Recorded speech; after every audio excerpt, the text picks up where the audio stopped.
Mr. Criminal on air live. How you decided to even get into this field, because it's obviously not easy work. It's obviously a lot of attention to fine detail, and you're defending people with their lives. So what gave you the drive to even become who you are today? Sure. No, I appreciate that.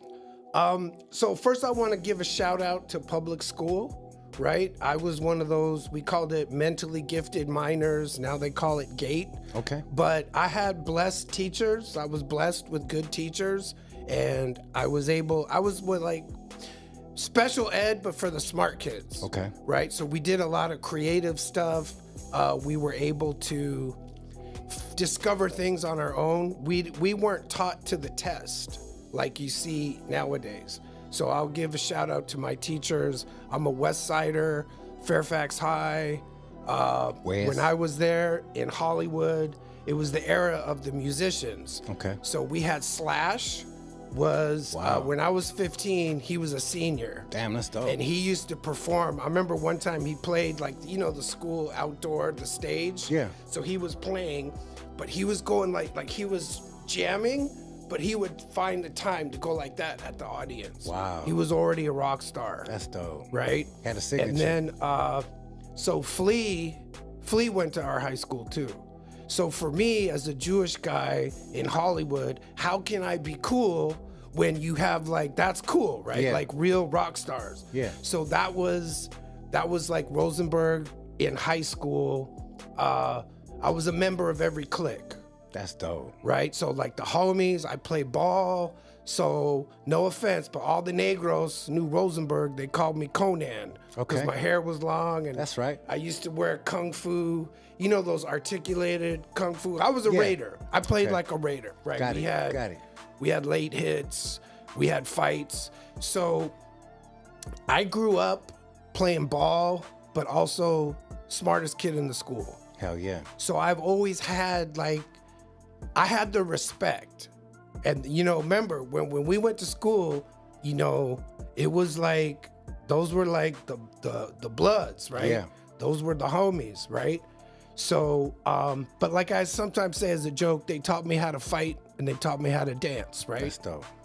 Okay. So, when I graduated, I had a 4.3 GPA. I had 20 units of college credit. I was trying to go to Stanford, but I went to Berkeley. And Berkeley is a public school. It's a great school, but it's competitive. So everyone there is like a super genius, right? So you have to claw your way to the top. So when I was in school, I was a philosophy major, which was my pre-law major, right? And I studied architecture. So I had an artistic side. I was like an architectural critic. That's what they said, that I should be a critic. So what's my point? I was also pre-med. I was supposed to be a brain surgeon. So I would sit in the organic chemistry and get the highest A while doing philosophy and while doing architecture. Wow. So if you say, Rosenberg, how does this all add up? After I graduated, I went to film school because I wanted to be an art director. Damn, that's dope. You've seen all sides. So how does it help me as a lawyer is when I'm in trial, I'm the director of a movie, which is my client's case. Damn. So I'm presenting his or her story to the jury.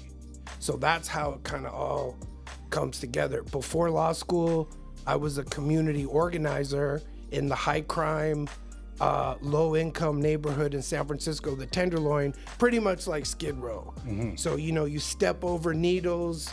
We used to step over the crack pipes. You see the homies getting high on the sidewalk. And we used to bring students in to show them the Tenderloin. And I would always tell them, look, when they're smoking, you're good. You're good. Don't worry, because they're in their zone. It's when that shit wears off. Yeah. That's when you got to watch your back. Yeah, when they're coming down. Damn, so I got involved with the San Francisco Sheriffs. I was in a project called Prisoner Legal Services. And we used to have full access to the jail. And we were like the building inspectors of the jail. So the attorneys just go to the attorney room, but we would go to the safety cells, We would go to the SVPs. We could go inside the module. We could visit with people. So I was suited up. So they always called me Psych. They thought I was the doctor that was gonna give them. So I would walk by and all the homies in the tier, you know, they're like, hey, Psych, Psych, Psych, because they want something from you. Yeah. So through all of that, public safety, community organizing, shutting down crack houses in the late 90s and early millennium, I've always been in the criminal justice world. Wow. That's deep. Yeah. That's a front row seat to some real life trauma, to some real life struggle, to some real life opportunity to see what the people are really going through. Because a lot of people are only seeing it from college point of view and reading it out of textbooks. You actually had a chance to go in there and get your feet wet, so to say, in the real life struggles of what was going on. So when your clients start coming at you, you really understand the language of the streets and what was really going on around you. That's special, bro.